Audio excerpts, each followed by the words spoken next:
नमस्कार. प्रतिविश्व एक श्रवणोत्सव या यूट्यूब चॅनलवर तुम्हा सर्वांचं मनापासून स्वागत. आपल्या चॅनलला 1000च्या वर सबस्क्रायबर्स झालेत. खरंच तुमचा हा सपोर्ट, तुमचा हा पाठिंबा, त्याबद्दल मनापासून सुरुवातीलाच मी तुम्हाला धन्यवाद देते. मित्रमैत्रिणींनो, 8 मार्च आंतरराष्ट्रीय महिला दिनानिमित्त तुम्हा सर्वांना मनपूर्वक शुभेच्छा. आजच्या भागात सुरुवातीला महिला दिनानिमित्त माझी स्वलिखित कविता तुम्हाला वाचून दाखवणारे आणि त्यानंतर 10 मार्च क्रांतिज्योती सावित्रीबाई फुले यांच्या या स्मृतिदिनानिमित्त ज्येष्ठ कवयित्री नीलम माणगावे यांची कविता सादर करणारे. सुरुवातीला माझी कविता. कवितेचं शीर्षक घे शपथ. हिरकणी कडे कपारी पार करून गड उतरली. हिरकणी कडे कपारी पार करून गड उतरली. राणी लक्ष्मी मेरी झांसी नहीं दूंगी बिजली सम गरजली. क्रांतिज्योती सावित्री जाचक रूढींविरुद्ध पाटी पुस्तकं घेऊन लढली. सनातन्यांना बिनधास्त नडली. पुन्हा पुन्हा पुन्हा पुन्हा दरवर्षी महिला दिनी हीच उदाहरणं तुझ्यापुढे. तू तर नव्या युगाची प्रतिनिधी. ज्ञान बुद्धी स्वातंत्र्य सारं आहे तुझ्याजवळ. ज्ञान बुद्धी स्वातंत्र्य सारं आहे तुझ्याजवळ. पण वासनांध लांडग्यांशी लढण्याचं कधी येणार तुझ्यात बळ. कधी येणार तुझ्यात बळ.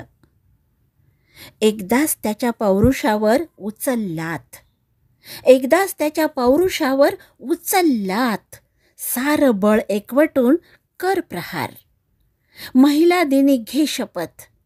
रोज रोज नाही मरणार. महिला दिनी घे शपथ. रोज रोज नाही मरणार. माझं रक्षण मीच करणार. माझं रक्षण मीच करणार. आणि आता क्रांतिज्योती सावित्रीबाई फुले यांच्या पावन स्मृतींना विनम्र अभिवादन करून एक कविता सादर करते. सामाजिक जाणीवांचा वेध घेणाऱ्या ज्येष्ठ कवयित्री नीलम माणगावे यांची मला आवडलेली ही कविता. मित्रमैत्रिणींनो, ही कविता म्हणजे आधुनिक काळातली शिक्षिका आणि सावित्रीबाई फुले यांच्यातला एक संवाद आहे. नीट अगदी लक्ष देऊन ऐका. तुम्ही नक्कीच अंतर्मुख व्हाल. कविता वाचते. सावित्री म्हणाले. स्टाफरूमच्या अंधाऱ्या जागेत बसलेली सावित्री मी आत जाताच म्हणाले, कशी आहेस? स्टाफरूमच्या अंधाऱ्या जागेत बसलेली सावित्री मी आत जाताच म्हणाले, कशी आहेस? उत्तम. साडीवर उडालेली खडूची भुकटी झटकत मी म्हणाले, मस्त, मजेत. काय काय शिकलीस? ते म्हणताच लिहायला, वाचायला. समोरच्या 5 फुटी आरशात स्वतःला मागे पुढे न्याहाळत मी म्हणाले, शिकवायला सुद्धा. बस एवढंच? ती म्हणाली. अजून तो धुळाक्षरातून बाहेर पडलीच नाहीस तर. अगं, अक्षरं फक्त वाट दाखवण्यासाठी असतात. काळाच्या पुढं जाण्यासाठी कुबड्या फेकाव्याच लागतात. खरं आहे तुझं.